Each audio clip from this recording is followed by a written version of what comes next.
नमस्कार. आज शिवाजी विद्यापीठ कोल्हापूर समाजशास्त्र अभ्यास मंडळ व आजरा महाविद्यालय आजरा समाजशास्त्र विभाग यांच्या संयुक्त विद्यमाने आयोजित लिंगभाव आणि हिंसाचार या 4 दिवसीय राज्यस्तरीय कार्यशाळेचा उद्घाटन समारंभ संपन्न होत आहे. या निमित्ताने उपस्थित सर्व मान्यवरांचे आणि पार्टिसिपंटचे महाविद्यालयाच्या वतीने मी स्वागत करतो.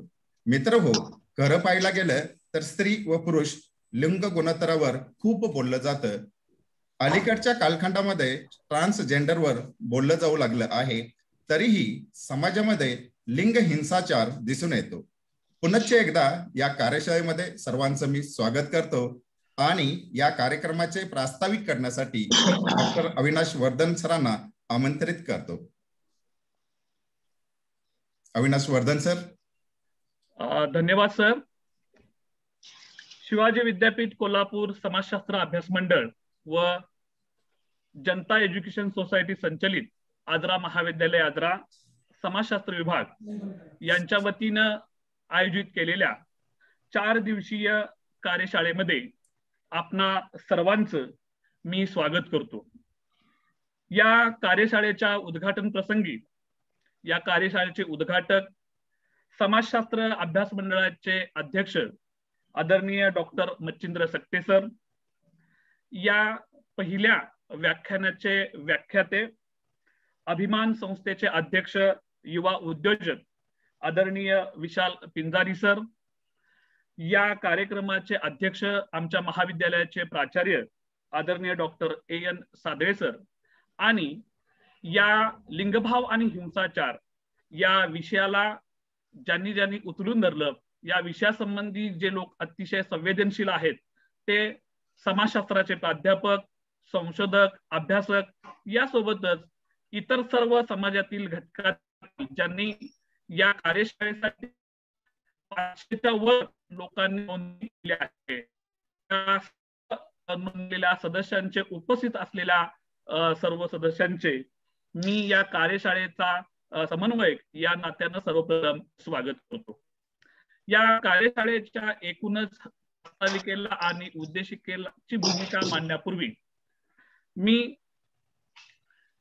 कोरोनामुळे जगभर जी लोक मृत्यू पडलेले आहेत आणि गेल्या आठवड्यापासून महाराष्ट्रामध्ये पावसानं थैमान घातल्यामुळं या महापुरामध्ये जी अनेक लोक मृत्युमुखी पावलेले आहेत, या सर्व लोकांप्रती मी आदरांजली व्यक्त करतो आणि त्या सर्व कुटुंबियांच्या प्रती मी सद्भावना व्यक्त करतो.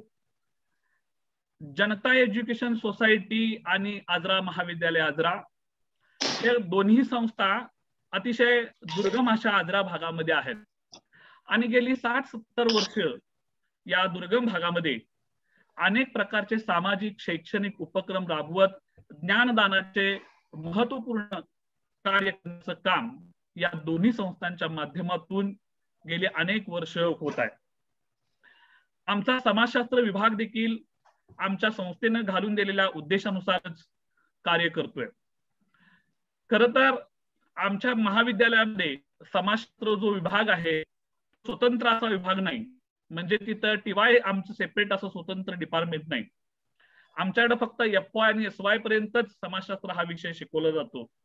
मात्र तरी देखील या आमच्या महाविद्यालयाचे जे माजी समाजशास्त्रज्ञ होते डॉक्टर नवनाथ शिंदे सर यांनी हा विभाग नेहमी समाजाभिमुख राखण्याचा प्रयत्न केला. त्यांचं असं नेहमी मत असं होतं की समाजशास्त्र हा विषय केवळ 4 भिंतीमध्ये न शिकता तो 4 भिंतीच्या बाहेर जाऊन शिकलं पाहिजे. आणि हाच उद्देश डोळ्यासमोर ठेवून डॉक्टर नवनाथ शिंदे सरांनी अंधश्रद्धा निर्मूलन, जटा निर्मूलन, भटका विमुक्त लोकांसाठी ची न्याय हक्काची चळवळ खूप मोठ्या प्रमाणावर आजराच्या परिसरामध्ये उभी केलेली आहे. सर निवृत्त झाल्यानंतर गेली 8 वर्ष मी या महाविद्यालयाचा एक घटक बनलेलो आहे आणि संस्थेची उद्दिष्ट आणि आदरणीय डॉक्टर नवनाथ शिंदे सर यांनी घालून दिलेले कार्य हेच पुढे नेण्याचं मी माझ्या परीनं कार्य करतोय.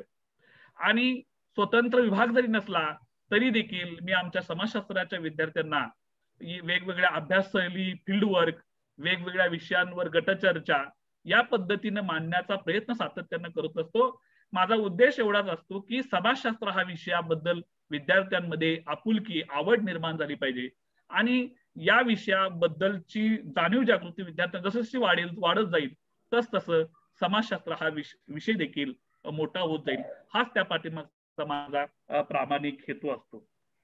आणि म्हणूनच मी त्याच एका उद्दिष्टाचा भाग म्हणून ही कार्यशाळा आयोजित करण्याचं ठरवलंय.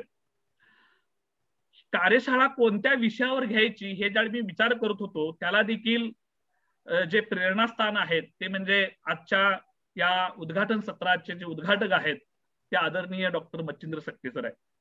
याचं कारण असं की त्यांनी शिवाजी विद्यापीठाच्या समाजशास्त्र अभ्यास मंडळाचं अध्यक्षपद स्वीकारल्यानंतर समाजशास्त्राच्या BA भाग 1 पासून BA भाग 3 पर्यंत जो पूर्वीचा अभ्यासक्रम होता त्याच्यामध्ये सरांनी क्रांतिकारक असे बदल केलेले आहेत.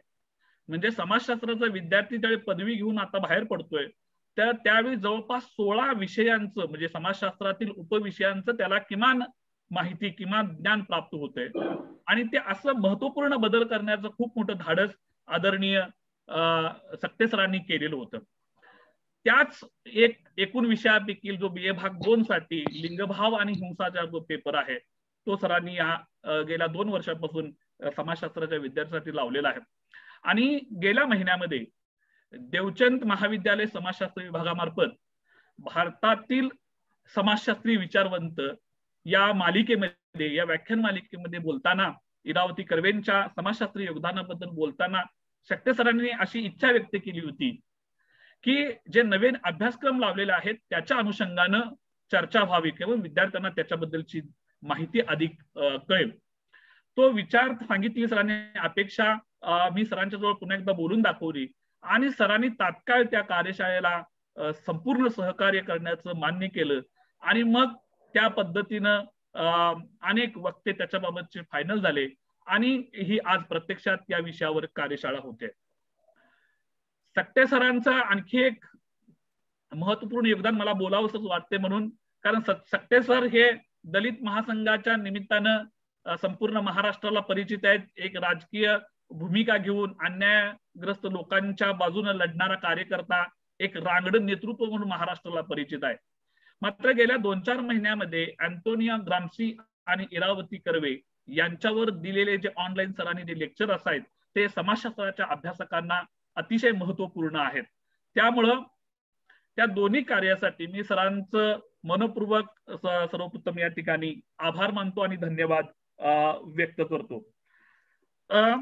या कार्यशाळेची उद्दिष्ट ठरवत असताना किंवा लिंगभाव आणि हिंसाचार हा जो विषय आहे ते खूप व्यापक आहे.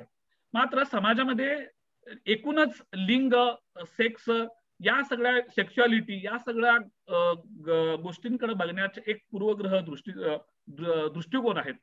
आणि म्हणून या कार्यशाळेचे उद्दिष्ट ठरवताना लिंगभाव म्हणजे नेमकं काय, लिंगभावामध्ये बद्दल समाजामध्ये लोकांच्या धारणा काय आहेत, लिंगाचा आणि हिंसाचाराचा नेमका काय सहसंबंध आहे, केवळ स्त्री आणि पुरुष हेच लिंगाचे प्रतिनिधित्व करतात काय, हिंसाचार विरोधी नेमके कोणकोणते कायदे आहेत आणि अलीकडच्या कालावधीमध्ये लोकांच्या मानसिकतेमध्ये कोणत्या प्रकारचा फरक पडतोय या संबंधी चर्चा व्हावी, ही उद्दिष्ट डोळ्यासमोर या कार्यशाळेच्या माध्यमातून पूर्ण व्हावीत असा एक व्यापक दृष्टिकोन डोळ्यासमोर ठेवून या संपूर्ण कार्यशाळेची रचना केलेली आहे. आणि जसं आजच्या कार्यक्रमाला उद्घाटक म्हणून आदरणीय डॉक्टर मच्छिंद्र सक्ते लाभले आहेत, तसेच या कार्यशाळेचा पहिल्या विषयावर लिंगभाव समजून घेताना या विषयावर बोलण्यासाठी म्हणून कोल्हापुरातील ग्रंथ या प्रसिद्ध अशा पुस्तकाचे मालक, युवा उद्योजक आदरणीय विशाल पिंजारी सर यांना मी जेव्हा फोन केला तेव्हा त्यांनी तात्काळ एका क्षणाचाही विलंब नव्हता त्याला होकार दिला, कारण त्या विषयाबद्दलची त्यांना खूप जाणीव आहे आणि लोकांमध्ये प्रबोधन घडावं असं त्यांना मनापासून वाटतं. त्यांनी त्या आमच्या ह्या कार्यशाळेला होकार दिला. मी दोघांचंही या ठिकाणी आभार व्यक्त करतो. पुढे 3 दिवस म्हणजे 29, 30 आणि 31 3 दिवस वेगवेगळे मान्यवर या लिंगभाव आणि हिंसाचाराच्या जे उपविषय आहेत त्याच्यावर बोलणार आहेत. त्याच्यामध्ये 29 तारखेला लिंगभाव हिंसाचार विरोधी कायदे यामध्ये ऍडव्होकेट रविराज बिर्जे सर या संबंधी आपल्याला मार्गदर्शन करतील. दिनांक 30 रोजी डॉक्टर संजय कुमार कांबळे जे पुणे विद्यापीठातील स्त्री अभ्यास केंद्र आहे त्याच्यामध्ये सहाय्यक प्राध्यापक आहेत, ते जात, लिंगभाव आणि हिंसाचाराचा प्रश्न समाजशास्त्रीय आकलन या विषयावर आपल्याला मार्गदर्शन करणार आहेत. आणि शेवटच्या समारोपाच्या दिवशी कौटुंबिक हिंसाचार या विषयावर न्यू कॉलेजमधील समाजशास्त्र विभागाच्या प्रमुख डॉक्टर अर्चना जगतकर मॅडम आपल्याला मार्गदर्शन करणार आहेत. मी पुन्हा एकदा सर्व पार्टिसिपेंट, सर्व मान्यवर, आपल्या सर्वांचं या कार्यशाळेमध्ये स्वागत करतो. खूप मोठा प्रतिसाद आपल्याला या कार्यशाळेमध्ये साठी मिळालेला आहे. जवळपास 500 पेक्षा जास्त लोकांनी नोंदणी या कार्यशाळेसाठी केलेली आहे. मी पुन्हा एकदा आपल्या सर्वांचं या ठिकाणी स्वागत करतो आणि या कार्यशाळेचं मी प्रास्ताविक या ठिकाणी थांबवतो. यानंतरची पुढील सूत्र मी आदरणीय पवार सरांच्या. धन्यवाद सर. आजच्या कार्यशाळेमधील प्रमुख पाहुण्यांचा परिचय करून देण्याची विनंती मी डॉक्टर आनंद बल्लाळ सर यांना करतो. बल्लाळ सर.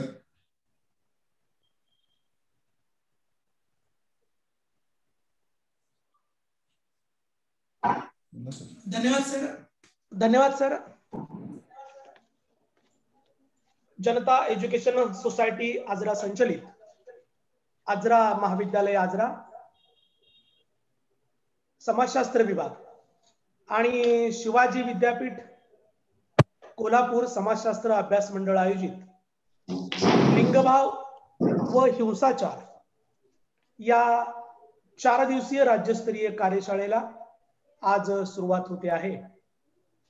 या कार्यशाळेमध्ये आज आपल्याला उद्घाटक म्हणून लाभलेले आहेत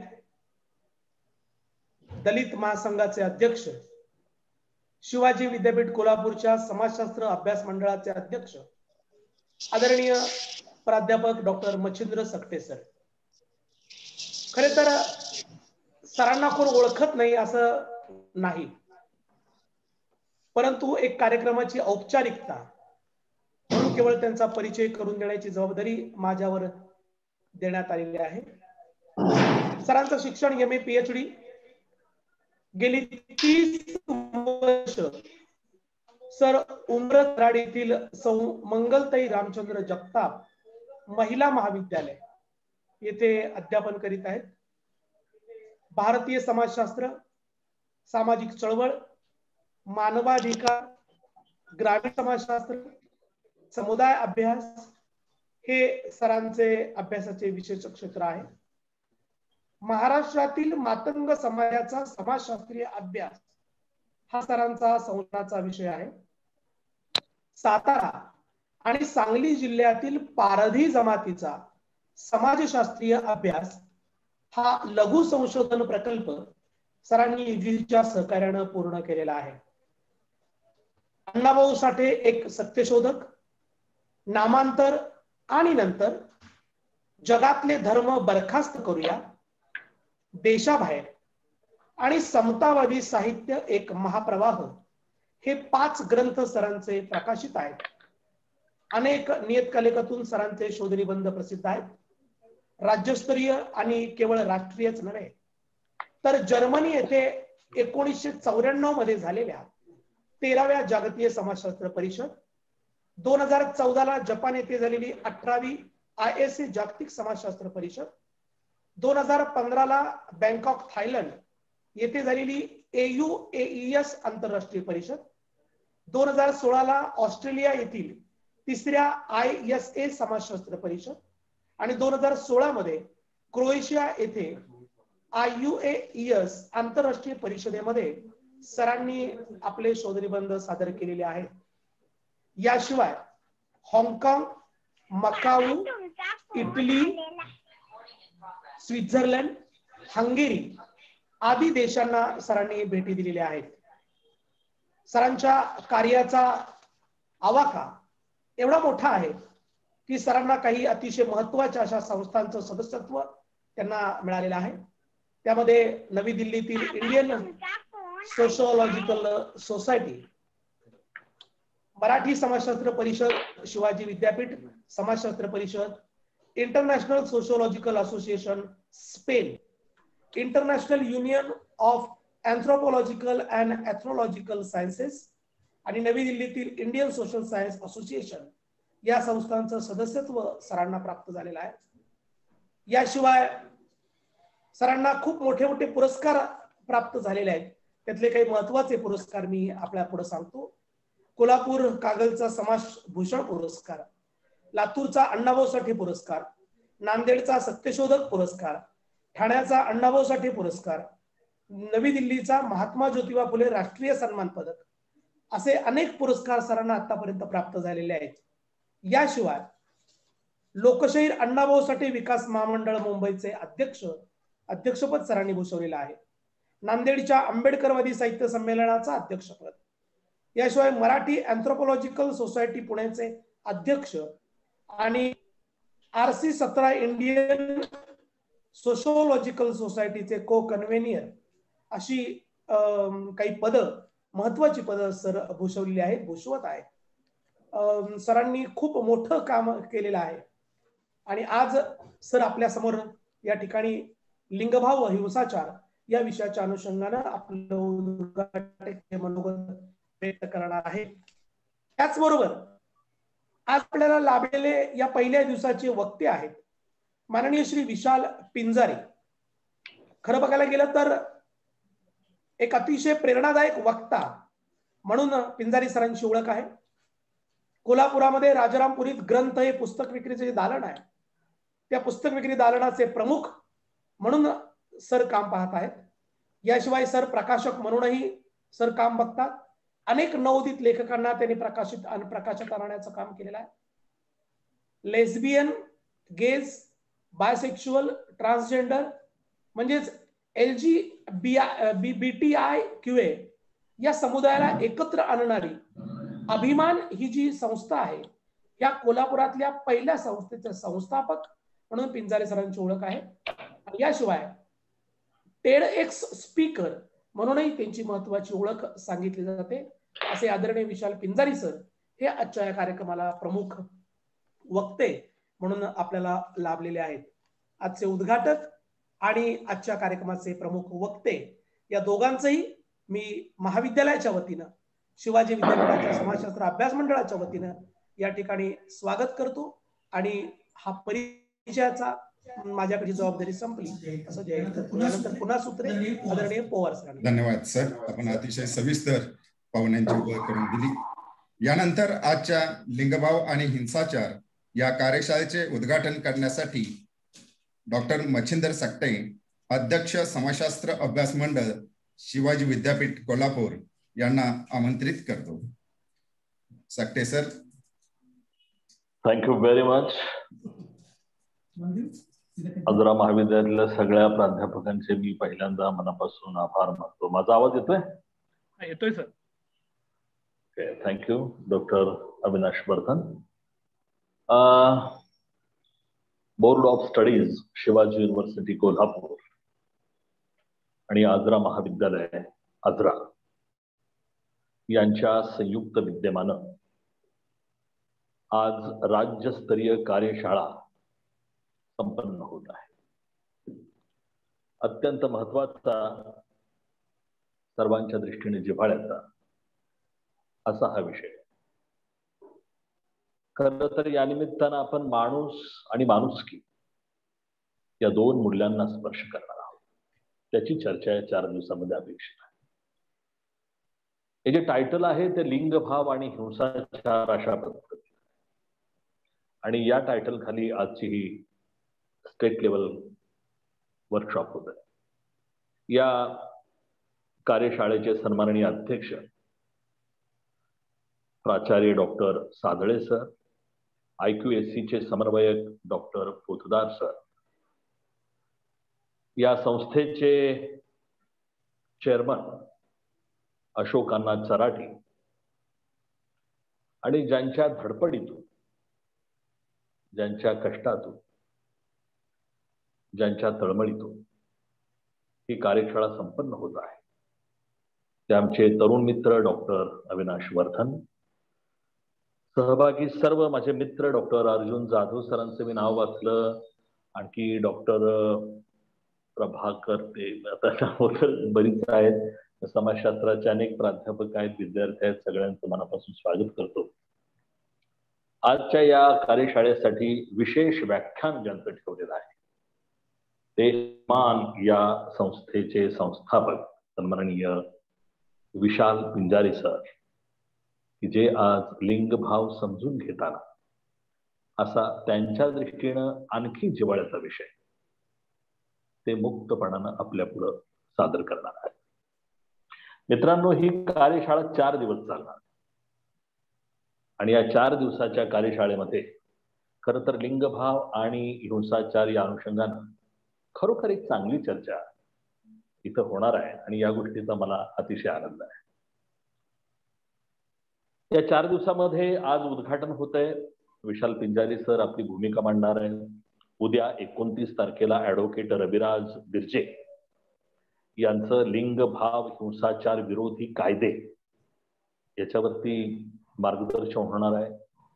BA सेकंडला आपल्याकडे जो हा पेपर आहे त्याच्यामध्ये कायद्याच्या अनुषंगाने एक चर्चा आहे, एक टॉपिक आहे, विशाखा कायदा वगैरेची चर्चा होईल. तर आपल्या BA सेकंडच्या विद्यार्थिनींसाठी, विद्यार्थ्यांसाठी आणि प्राध्यापकांसाठी हे वर्कशॉप फारच महत्वाचं ठरणार आहे. परवाच्या दिवशी म्हणजे 30 तारखेला पुणे विद्यापीठातले आपले सगळ्यांचे आणखी तरुण सहकारी doctor Sanjay Kamble caste, gender and violence या अनुषंगानं सोशोलॉजिकल मांडणी करणार आहेत. आणि शेवटच्या दिवशी शिवाजी विद्यापीठातल्या एक अभ्यासू प्राध्यापिका डॉक्टर अर्चना जगतकर मॅडम कौटुंबिक हिंसाचाराच्या अनुषंगाने आपली मांडणी करणार आहे. एकूणच अत्यंत महत्वाचे विषय म्हणजे थीम आणि सबटायटल सगळं अतिशय महत्वाचं आहे.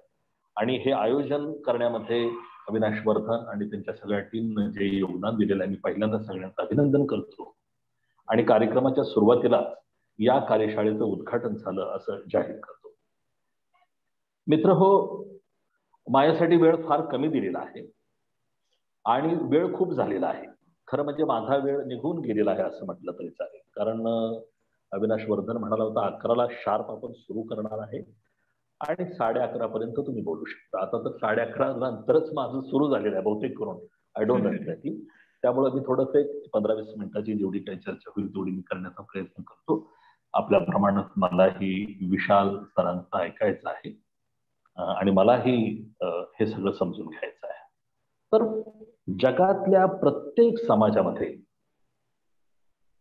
सोशल स्ट्रॅटिफिकेशन आहे, सोशल डिस्क्रिमिनेशन आहे आणि ते ज्या अनेक घटकावरती अवलंबून आहे. त्यामध्ये रिलिजन आहे, कास्ट आहे, क्लास आहे, भारतामध्ये वर्ण सिस्टीम आहे, रेस आहे, इकॉनॉमिक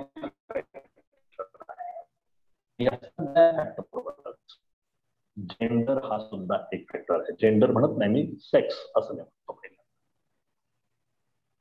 तर या सगळ्या लिंग, वंश, वर्ण, वर्ग, जात, धर्म अशा विविध घटकावर आधारित वेगवेगळ्या प्रकारचं स्तरीकरण, भेद प्रत्येक समाजामध्ये आहे. मग तो US मधला असू दे, युरोप मधला असू दे, एशिया मधला असू दे, मुस्लिम राष्ट्र असो किंवा आणखी कोण.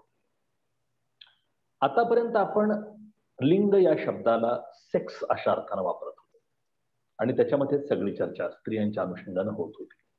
पण 1970 नंतर साधारणपणे जेंडर ही एक नवीन कॉन्सेप्ट पुढे आली. मी फार अकॅडमिक बोलणार नाहीये, पण या विषयाच्या अनुषंगानं थोडंसं मला जे काय वाटतं चिंतन ते मी करतोय.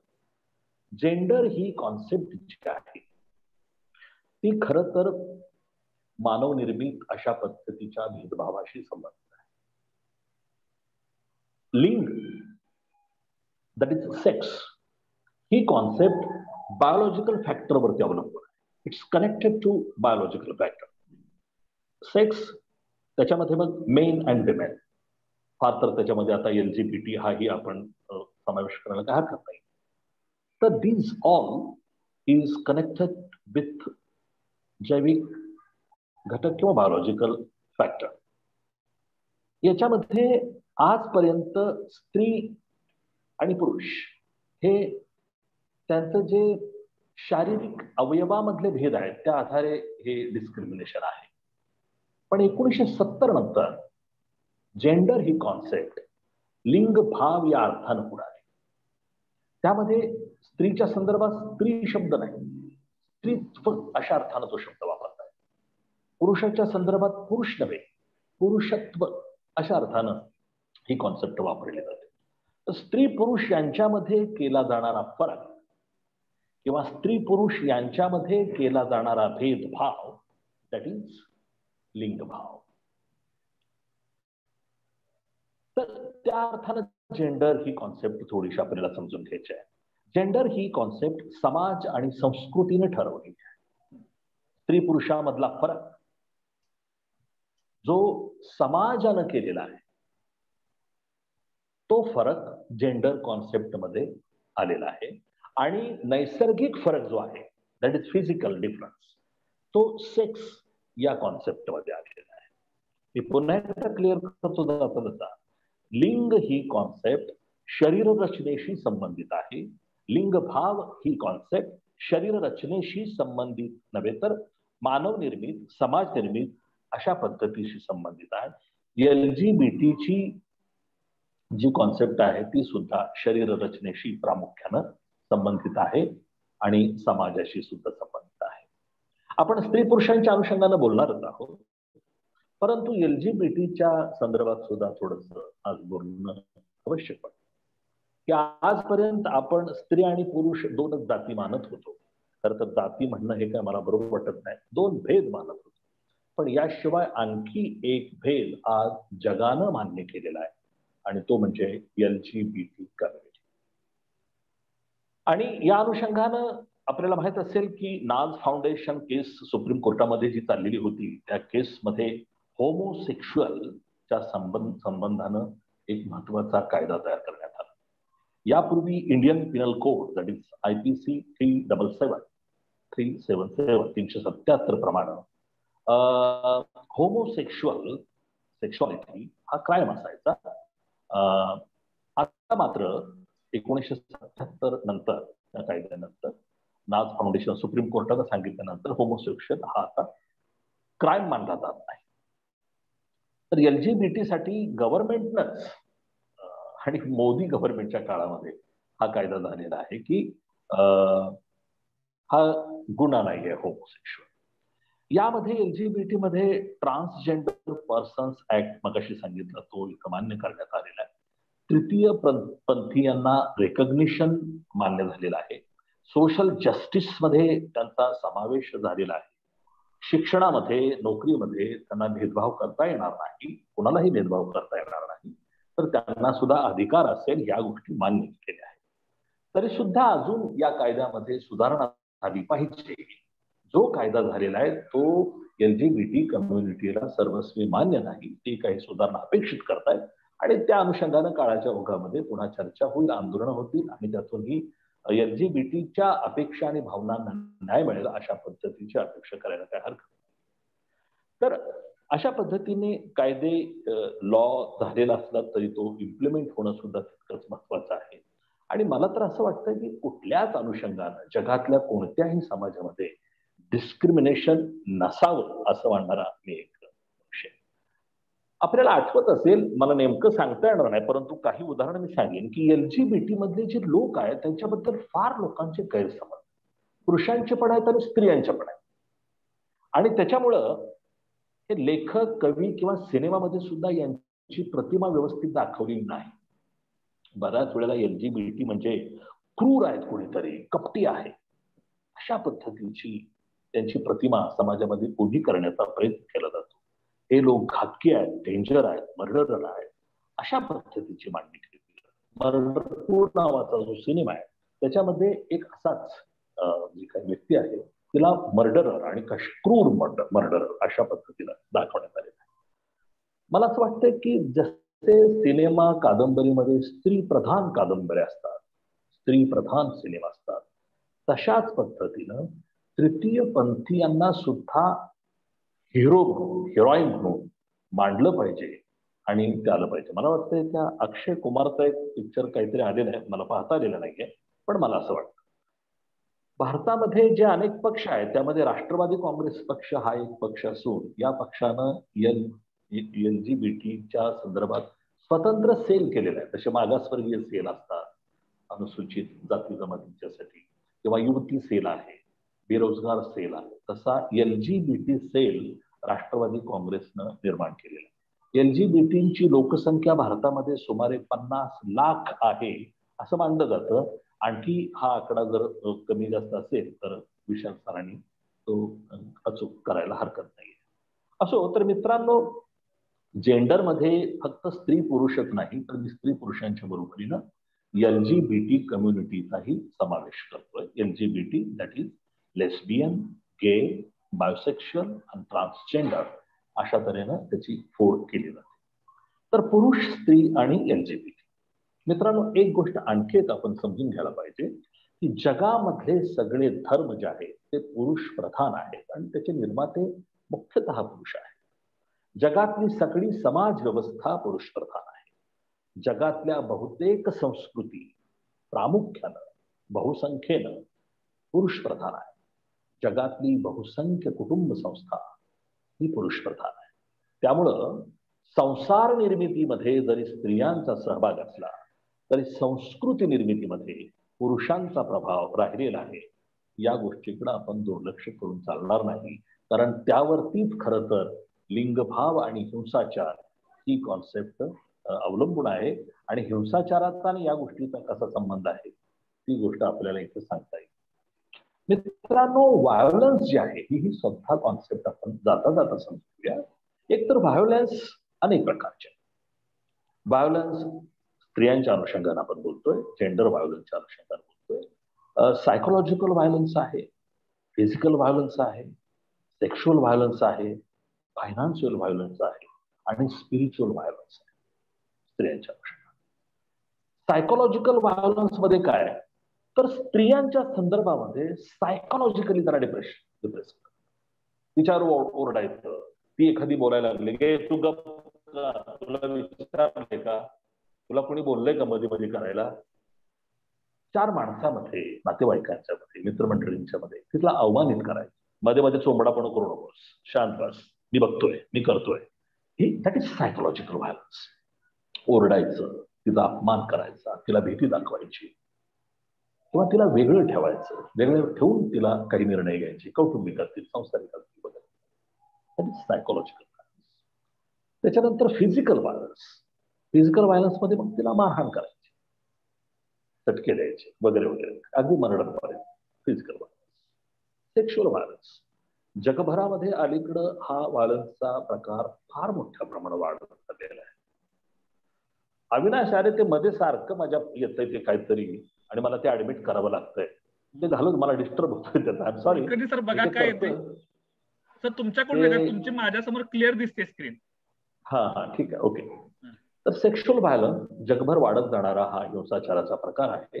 याच्यामध्ये लैंगिक छळाशी संबंधित या सगळ्या गोष्टी आहेत. स्त्रियांना तिची इच्छा नसताना तिला स्पर्श करणं किंवा आणखी सेक्स पर्यंत जाणं वगैरे वगैरे या सगळ्या त्याच्या. Financial violence. फायनान्शियल व्हायलन्स मध्ये स्त्रियांना वारसामध्ये त्यांची नोंद करायची नाही. तिला घरामध्ये काही स्थानच नाहीये. तुला काय गरज आहे, तिला पैसे जरी मागितले नवऱ्याकडून एखाद्या, तुला कशाला पाहिजे, तुला काय पाहिजे मला सांग, मी देतो. अहो मला हे दुधाचे पैसे द्यायचे आहेत किंवा मला आणखी काय करायचं, मी देतो. That is financial violence. म्हणजे तिला वेतन नाही, तिला पैसा द्यायचा नाही, तिला तसं स्वातंत्र्य द्यायचं नाही किंवा वारसा हक्कामध्ये तिची नोंद करायची नाही. या सगळ्या गोष्टी financial violence. Spiritual violence. Spiritual violence म्हणजे समजा एखाद्या हिंदू स्त्रीनं मुस्लिम मुलाशी लग्न केलं तर ती हिंदू स्त्री जी आहे तिला त्या मुस्लिम प्रथा पाळाव्या लागतात. मग ती बुरखा घालणार असेल किंवा मग हिंदू मुलगी आधी टिकली लावत असेल, मुस्लिम झाली की तिने टिकली लावायची नाही किंवा वगैरे वगैरे, मुस्लिम नमाज पढायची वगैरे वगैरे. किंवा एखादी मुस्लिम स्त्री याच्यामध्ये आली, हिंदू झाली, तर तिला कुंकू लावायचं किंवा आणखी काय असेल. That is spiritual violence. म्हणजे तिचं व्यक्तिमत्व जे आहे ते व्यक्तिमत्व सगळं नष्ट करायचं. या दृष्टीने म्हणजे जर मुस्लिम स्त्री असेल तर ती यापूर्वी अल्लाला मानत असेल, ती हिंदू झाली की ती मग 33 कोटीच तिच्या समोर येत आहेत. तर या सगळ्या गोष्टी ज्या आहेत दॅट इज स्पिरिच्युअल. मग काही गोष्टी तिच्या मनाच्या विरुद्धही कराव्या लागतात किंवा करतात. व्हायलन्स मध्ये मग बलात्कार आहेत, घरगुती हिंसाचार आहे, नोकरीच्या ठिकाणी लैंगिक छळ आहे, ऑनर किलिंग आहे, बालविवाह, अनेक गोष्टी आहेत. आज तर आपल्या भारतापुरतं बोलायचं झालं तर भारतामध्ये 15 मिनिटाला स्त्रियांच्यावर अत्याचार. आता हे आपला 11 पासून चालू झालेला आहे कार्यक्रम. एवढ्या वेळेत किती स्त्रियांच्यावर अन्याय किंवा हिंसा झाली असेल आपण मान्य करायला काही हरकत नाही. मित्रांनो, स्त्रियांच्यावरती इतका अत्याचार होतो, इतका हिंसा होते आणि स्त्रियांची भारतामध्ये इतकी गळचेपी होते. आपल्या इथं समाजात ग्रंथामध्ये स्त्रीला देवता मानलं जातं, पण ते तिथं पुस्तकातच मानलं जातं, प्रत्यक्ष मात्र नाहीये. या देशातल्या धर्मग्रंथामध्ये, कुठल्याही धर्मग्रंथामध्ये वचनं फार चांगली. मुंगीला साखर घाला, सगळे ईश्वराचे लेकरे आहेत, म्हणजे मुंगीला साखर घाला म्हणायचं आणि दलितांना मात्र लाथा घाला, स्त्रियांना लाथा घाला, त्यांचा खून करा, त्यांना घराबाहेर हाकलून द्या. तर हा जो काय फरक आहे हा फरक आपण समजून घ्यायला पाहिजे. कॅनडातल्या एका संस्थेनं, त्या संस्थेचं नाव मला माहिती नाहीये पण मी ते सांगू शकेन नंतर, त्या संस्थेनं असा एक सर्वे केलेला आहे. दरवर्षी ती संस्था सर्वे करते. जगामधल्या सर्व देशांचा सर्वे करून उपलब्ध बायोडाटाच्या आधारे त्या संस्थेनं असा निष्कर्ष काढलेला आहे की स्त्रियांसाठी जगातला सर्वात असुरक्षित देश कुठला असेल तर तो भारत आहे. आणि 2 नंबरला सिरिया आहे, 3 नंबरला अफगाणिस्तान. म्हणजे सिरिया आपण बघतोय, अफगाणिस्तान बघतोय आपण काय चाललंय. मित्रांनो, त्यांच्याही पेक्षा वर्स्ट परिस्थिती स्त्रियांसाठी इंडियामध्ये आहे. आणि याचं भान अभ्यासकांनाही फारसं नाही आणि स्त्रियांना तर मुळीच नाही अशी परिस्थिती. जेंडर अँड व्हायोलन्सच्या अनुषंगाने मी एक आकडेवारी आपल्या समोर सादर करतोय. सहज तुम्हाला वाटलं तर ते बघा, त्याच्यातलं गांभीर्य लक्षात घ्या. भारतामध्ये, जगामध्ये साधारणपणे 3 मध्ये एका स्त्रीवर फिजिकल आणि सेक्शुअल व्हायलन्स होतं. 3 मधली 1 स्त्री फिजिकल आणि सेक्शुअल हॅरेसमेंटला किंवा व्हायलन्सला बळी पडते. 2 मधली 1 स्त्री sexual harassment in work place, 2 मधली 1. 20 पैकी एका स्त्रीवर, 20 मध्ये एकीवर रेप होतोय आणि 5 मध्ये एकीवरती स्टॉकिंग असं म्हणतात, पाठलाग करणे, तिला पाठलाग चालू आहे, तिला पिछा चालू आहे वगैरे वगैरे वगैरे. या सगळ्या गोष्टी स्त्रियांना विकलं जातं, स्त्रियांना भाड्याने ठेवलं जातं. आणि हे भारतामधल्या पारधी नावाच्या समाजामध्ये, माझा पारधी समाजाचा उल्लेख करताना कुठून माहिती काढली मला माहित नाहीये.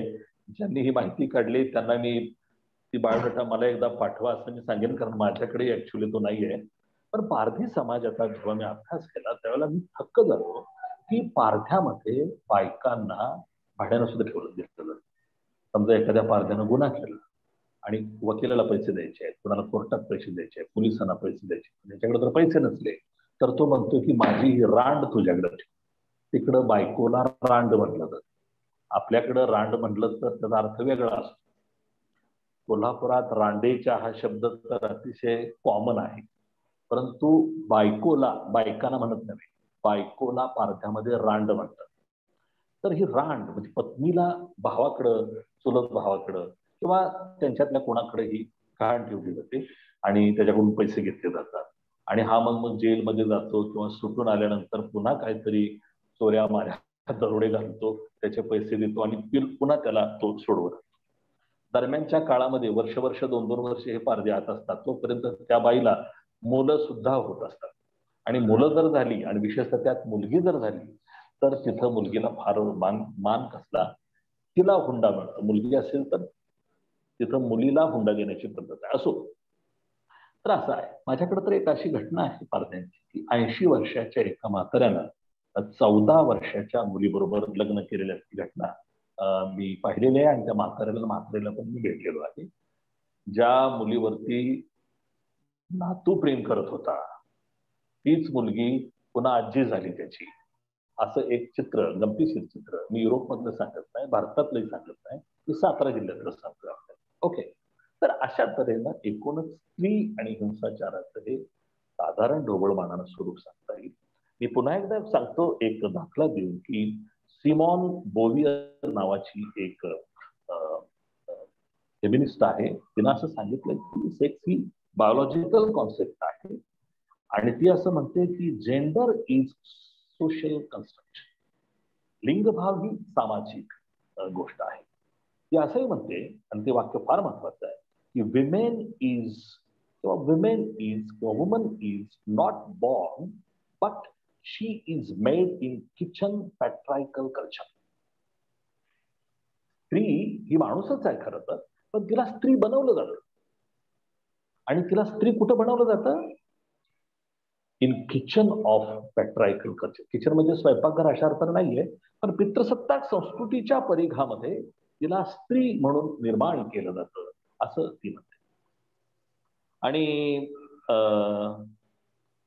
स्त्रियांच्या हिंसाचाराच्या अनुषंगाने हे बोलता येईल. मी जाता जाता जे काही थोडंफार कागदावरती मांडले ते आपण सांगतो, की जेंडर व्हायलन्सच्या अनुषंगानं ऑक्सफर्ड युनिव्हर्सिटीने एक स्टडी केलेला आहे डॉवरीच्या अनुषंगाने. आणि त्यामध्ये हा स्टडी असं सांगतोय की विशेषतः भारतामध्ये कायदा जो झालेला आहे डॉवरीच्या अनुषंगाने, तो कायदा यशस्वी न झाल्यामुळे सुद्धा स्त्रियांच्यावरती अत्याचार आणि हिंसा फार मोठ्या प्रमाणात वाढतो. अगदी काल परवाच एक उदाहरण दिली. गुजरातमध्ये अहमदाबादला आयेशा बानू नावाची एक मुलगी, ती जी अत्यंत क्वालिफाईड आहे, तिनं लग्न केलं, इन रिलिजन केलं, आणि त्या लग्नामध्ये ती इतकी त्या छळाला, डॉवरीच्या आणि घरातून पैसे आण, आई वडिलांकडून पैसे आण म्हणून जो छळ झाला, त्याला ती इतकी वैतागली की तिनं फोनवरती तिच्या पप्पाला फोन केला, मम्मीला फोन केला, आणि ती सांगत होती की पप्पा मला फार त्रास होतोय आणि मला जगणं बरं वाटत नाही, तुमचा मान ठेवायचं म्हणून मी आजपर्यंत राहिले, पण मला आता ते शक्य नाही आणि मी आता आत्महत्या करते. त्याने ते समजून सांगत होते, बेटा तू थांब, मी तुझे सगळे प्रश्न सोडवतो. परंतु ती मुलगी ऐकत नव्हती. फोनवर बोलत बोलत बोलत बोलत त्या मुलीनं, एका क्वालिफाईड मुलीनं, नदीमध्ये उडी टाकून स्वतःला संपून टाकल्याची घटना लाईव्ह सगळ्यांनी, त्याच्यावरती खूप मोठी चर्चा झाली. तर अशा ह्या सगळ्या गोष्टी आहेत. हा देश आहे की काय आहे, समाज आहे की काय आहे, समजत नाही. ती म्हणजे घृणा वाटावी कुठल्याही संवेदनशील माणसाला. अशा पद्धतीचा हा जेंडर अँड व्हायलन्सचा विषय आहे. बालविवाहाच्या संदर्भामधले इथले प्रॉब्लेम आणखी वेगळेच आहे, की बालविवाह करणं म्हणजेच खरं तर फोर्स्ड व्हायलन्स. आजही कायदे होऊन सुद्धा 50% मुलींचे बालविवाह होत आहेत. सांगितलं सुद्धा नाही, सांगितलं सुद्धा कळत सुद्धा नाही. आता या कोरोनाच्या काळात तर अशा मुलींचे विवाह झालेले आहेत की त्याला शिस्त नाही, मी सांगू शकत नाही. म्हणजे मलाही माहित आहेत असे काही विवाह. तर हे या महामारीमध्ये फार मोठ्या बालविवाहाचे प्रमाण वाढलं. विवाहाच्या वयाच्या संदर्भात सुद्धा एक फार मोठा एक विषय आहे. शारदा ऍक्ट नावाचा जो मला वाटतं 1929च्या आसपास काहीतरी जो कायदा झालेला आहे, त्या कायद्यामध्ये मुलीचं वय 14 वर्ष आणि मुलाचं वय 18 वर्ष करण्यात आलं. आता 14 वर्षाची मुलगी म्हणजे केवढी मुलगी असणार आहे? 6-7 वर्षात समजा पहिल्याला गेली, 6, 7, 8, 9, 10, 11, 12 किती होते तिचं? 6, 4, 10 आणि ते 8वीची वगैरे असेल. 8वी 9वी. हा, 8वी 9वीची मुलगी 14 वर्ष. तर त्या वयाला सुद्धा विरोध झाला बघा. 14व्या वर्षी म्हणजे फार उशिरानं होतंय लग्न असं लोक म्हणायला, त्याला विरोध झाला. पण सरकारनं तो कायदा केला. आणि त्यानंतर आता परवा आणखी एक मग चाइल्ड मॅरेज ऍक्ट मध्ये बदल झाला आणि मुलीचं वय 18 आणि मुलीचं वय 21 करण्यात आलेलं आहे. 2-3 घटना मी सहज या कोरोनामध्ये वाचल्या, त्या सहज सांगून ठेवतो. मुलीचं वय 18 पूर्ण झालं आणि दुसऱ्या दिवशी ती मुलगी कुणाबरोबर तरी निघून गेल्याच्या घटनाही समोर आलेल्या आहेत. म्हणजे मुलं आणि मुली वयाच्या बाबतीत किती कॉन्शियस आहे. अगदी ज्या दिवशी 18 वर्ष पूर्ण झालं त्याच्या दुसऱ्या वर्षी ती घरातनं पळून गेलेली आहे, अशी काय उदाहरणं आहेत. सो मला असं म्हणायचं आहे की अनेक ठिकाणी हे अंतर कशासाठी म्हणून त्याच्यावरती मानतात. Why 18 for women, why 21 for men? कशासाठी? They R equal. गव्हर्नमेंटनं किंवा कायद्यानं त्यांना इक्वल ट्रीट करा. They are human being. या दृष्टिकोनातून ट्रीटमेंट म्हणजे स्त्री म्हणून तिला 18 वर्षी कशासाठी? म्हणजे तिनं 18 वर्षी संसार करायचा, तिनं मुलं बाळांना जन्म द्यायचा. व्हाय? अशा पद्धतीनं हे सगळं आहे. तर खरं तर आपल्याला माहित असेल की भारतामध्ये लॉ कमिशन आहे आणि दर 5 वर्षातून एकदा लॉ कमिशन गव्हर्नमेंटनं काय काय करायला पाहिजे याबद्दल काही गोष्टी सुचवत असते. भारताचं लॉ कमिशन गव्हर्नमेंटला कितीतरी वेळा सांगते की इक्वल एज करा मॅरेजसाठी, पण ते काय होत नाहीये. लवकर लग्न होतंय, लवकर मुलं होत आहेत आणि लवकर करिअर नष्ट होते. 18 वर्षी जरी लग्न झालं तर तिचं वय 12च असते, सॉरी ती 12वीला असते आणि 12वीला असताना मुलीचं लग्न होत आहे आणि त्याच्यामुळे मग हे सगळे प्रश्न निर्माण होत आहेत. आणि एकदा तिचं लग्न झालं, मुलं बाळ झाली की मग नवरा किंवा कुटुंबातले म्हणतात तू काय कमवत नाहीयेस आणि मग पुरुष सत्ताक प्रधानतेला ती बळी पडत असते. टॉलकॉट पार्सन हे एक समाजशास्त्रातलं फार मोठं, पण टॉलकॉट पार्सन सारखा एवढा मोठा समाजशास्त्रज्ञही जेव्हा होम केअरिंगच्या मुद्द्यावरती असं म्हणतो की होम केअरिंग, घर सांभाळणं हा खरं तर स्त्रियांचा रोल आहे आणि बायोलॉजिकल डिफरन्समुळे स्त्रियांनी हे मान्य करायला पाहिजे आणि त्यांनी घर सांभाळलं पाहिजे. टॉलकॉट पार्सनच जर अशी भूमिका घेत असेल तर मग आता इतरांना तरी काय बोलायचं.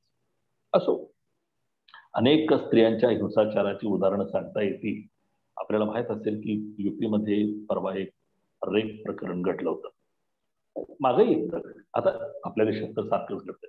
एकदा रेप प्रकरण घडलं त्यावेळेला मुलायम सिंग 2-4 वेळा जे म्हणजे मुख्यमंत्री राहिले उत्तर प्रदेशचे, देशाचे नेते म्हणून ज्यांच्याकडे पाहिलं जातं, मंडल आयोगासारख्या आयोगाला समर्थन देणारा एक पुरोगामी नेता म्हणून त्यांची घटना. पण रेप प्रकरणामध्ये मुलांच्या बाबतीत मुलायम सिंग सारखा माणूस म्हणतो लडके है हो गई गलती तो क्या फांसी के लटकाओगे? एक मुख्यमंत्री म्हणतो पोरं आहेत, झाली चूक, काय फाशी देताय त्यांना? अशा पद्धतीचं नेत्यांचं समर्थन रेप करणाऱ्या मुलांचं होतं.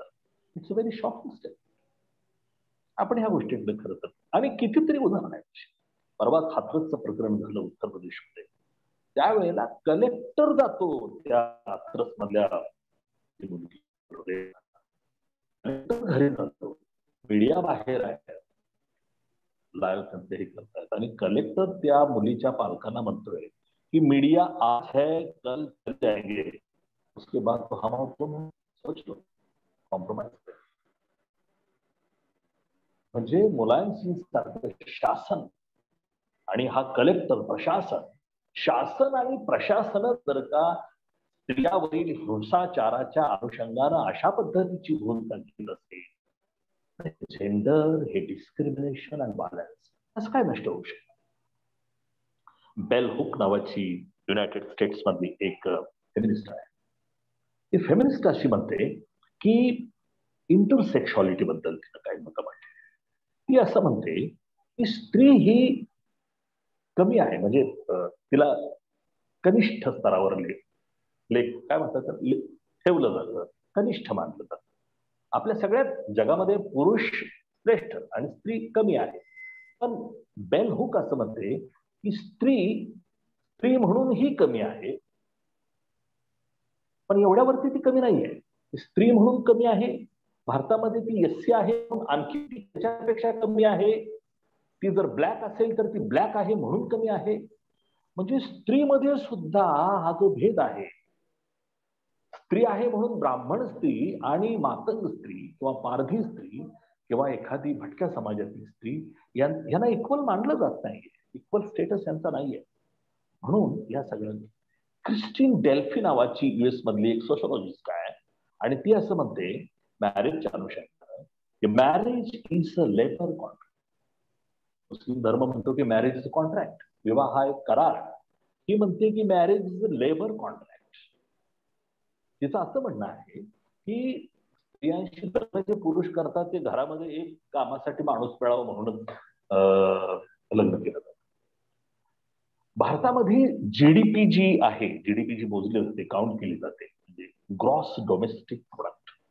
या ग्रॉस जीडीपी मध्ये आपल्या घरातली एखादी स्त्री आपल्या घरात जर दुसऱ्यांची मुलं जर ट्युशन घेत असेल स्त्री, तर ते जीडीपी मध्ये धरलं जातं. पण ती जर का तिच्याच मुलांना शिकवत असेल तर ते जीडीपी मध्ये धरलं जातं.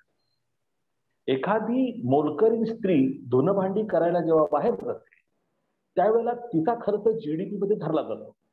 पण जेव्हा एखादी स्त्री तिच्याच घरामध्ये धुणं भांडी करते तर त्याचा खर्च ते जीडीपी मध्ये धरला जातो. Why this? अशा पद्धतीची भूमिका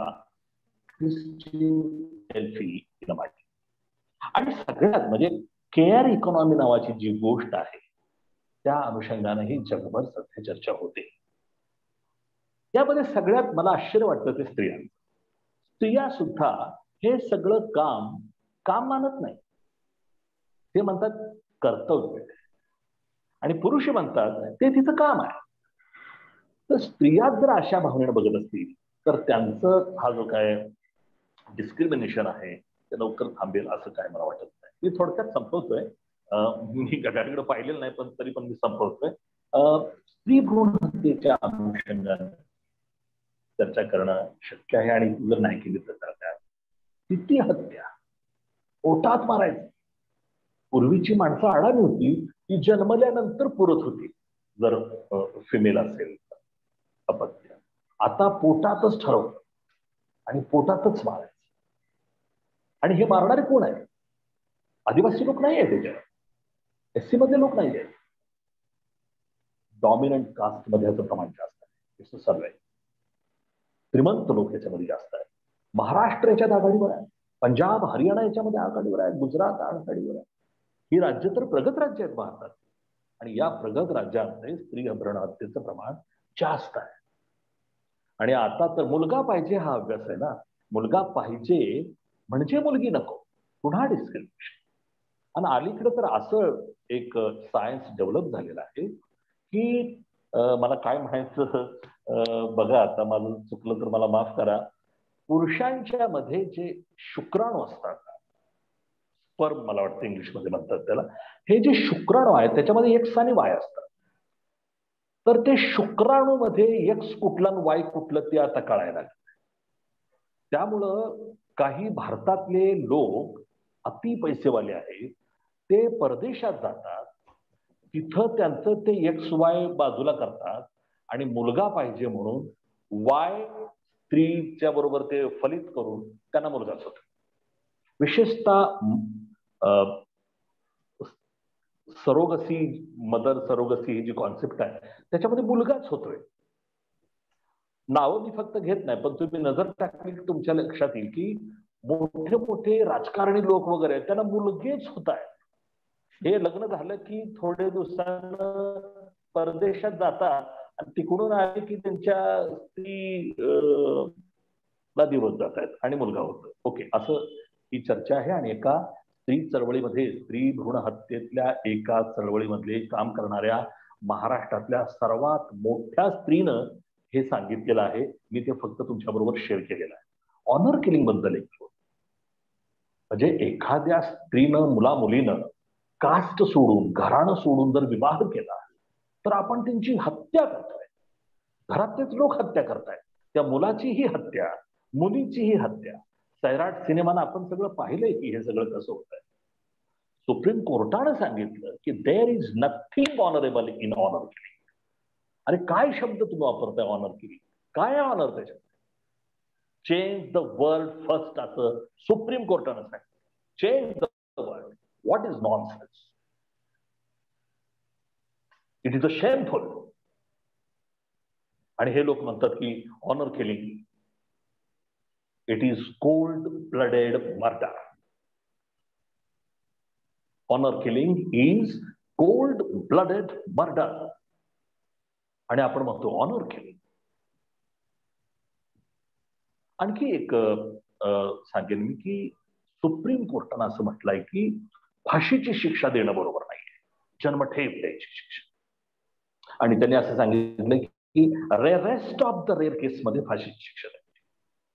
पण मी या आज वर्कशॉपमध्ये मागणी करतोय की ऑनर किलिंग हा जी काही घटना आहे, हा जो गुन्हा आहे, हा रेअरेस्ट ऑफ द रेअर केस मध्ये समावेश करण्यात यावा आणि ऑनर किलिंग मधल्या लोकांना, मुलांना, कुटुंबातील लोकांना फाशीची शिक्षा झाली पाहिजे, अशी मी मागणी या वर्षावर करतो.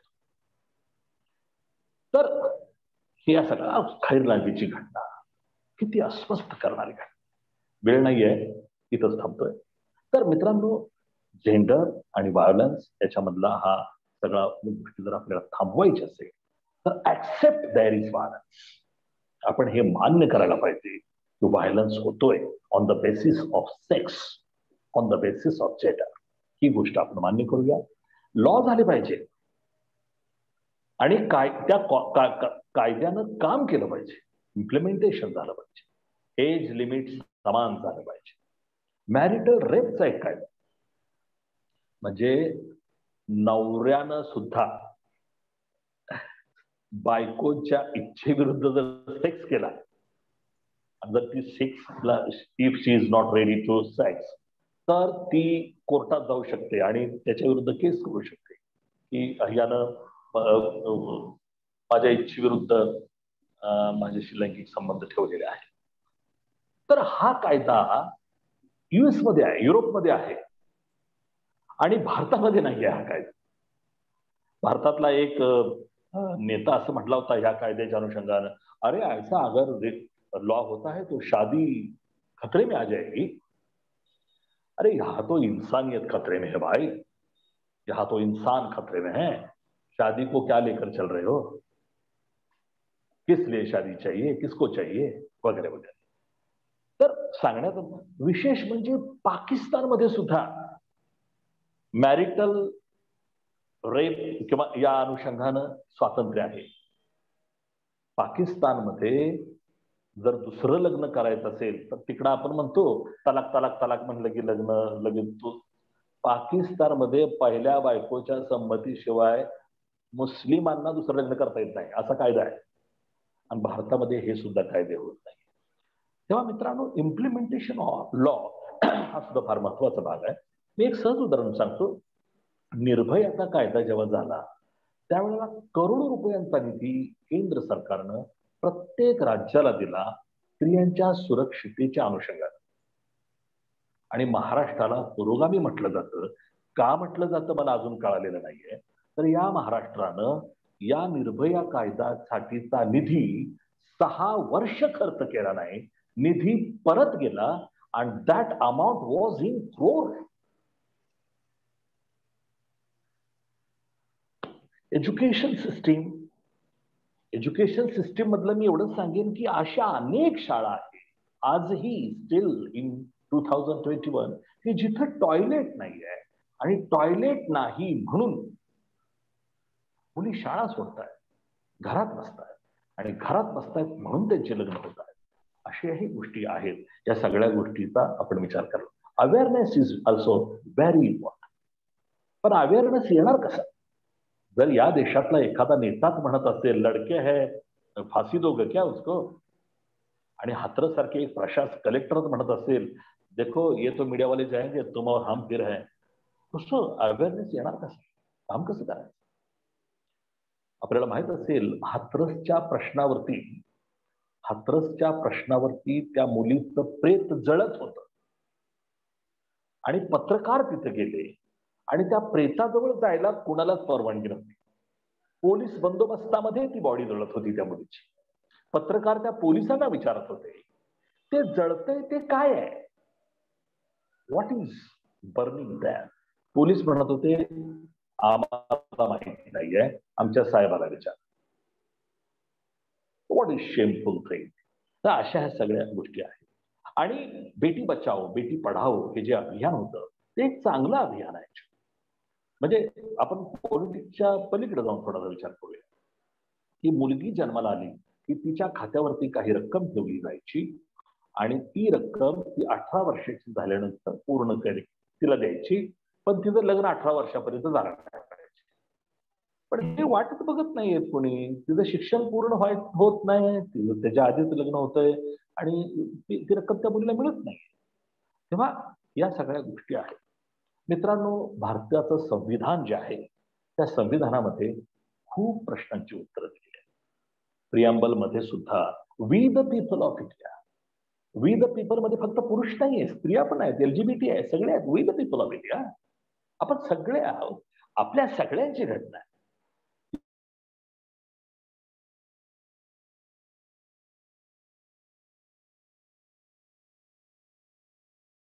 फॅटर्निटी. मी खरं तर बोलेन खूप याच्यावरती, पण मी जास्त बोलत नाही.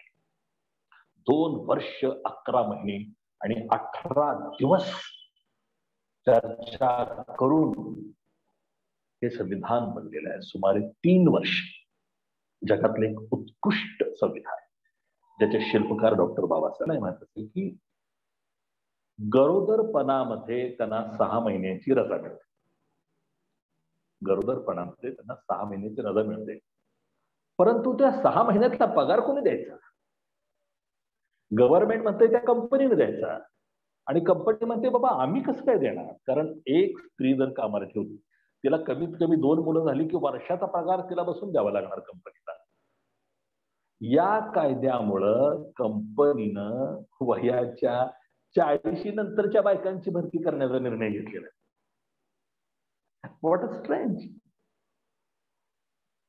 तर या सगळ्या गोष्टी आहेत की आपल्याला एवढंच सांगेन या निमित्तानं की या सगळ्या गोष्टी थांबल्या पाहिजे, आणि हे सगळं जीवन माणसाला माणसासारखं जीवन जगायचं असेल तर मी आज एक मागणी करतोय, and that is freedom of sex, not free sex, freedom of sex.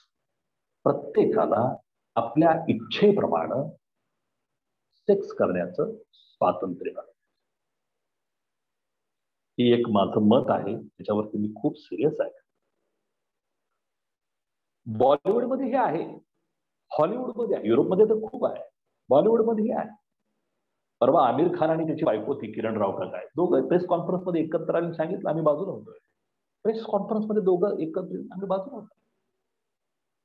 आता वर्षभरात ती काहीतरी करेल, हा काहीतरी करेल. की मला एका अरबाज खानची बायको बाजूला झाली आणि तिनं नवा प्रियकर मिळवला, त्यानं करीना कपूर.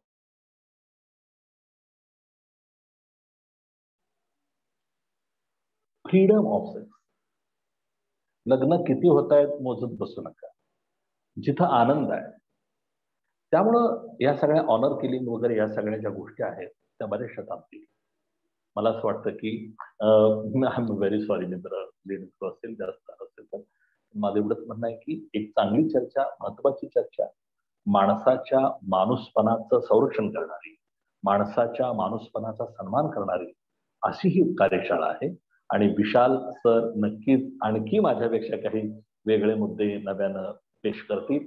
आणि मी विशाल सरांना एक शब्द देतो, BOS चा मी चेअरमन आहे, आणि मला जर संधी मिळाली, मी जेंडर आणि व्हायलन्स हा जो पेपर घेतलाय, LGBT वरती आणखी काय करता आलं तर मी जरूर करण्याचं प्रॉमिस या निमित्तानं देतो.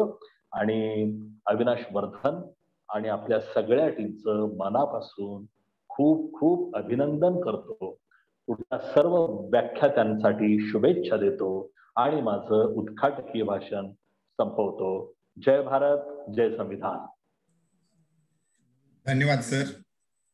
आपण 1970 नंतर जेंडर ही संकल्पना कशी आली आणि भारतातील स्त्रियांची सामाजिक स्थिती कशी आहे, बालविवाहाची स्थिती, स्त्रियांचा सामाजिक दर्जा कसा उंचावला गेला पाहिजे, यांचे अत्यंत सखोल विवेचन केलेत. पुनश्च एकदा धन्यवाद.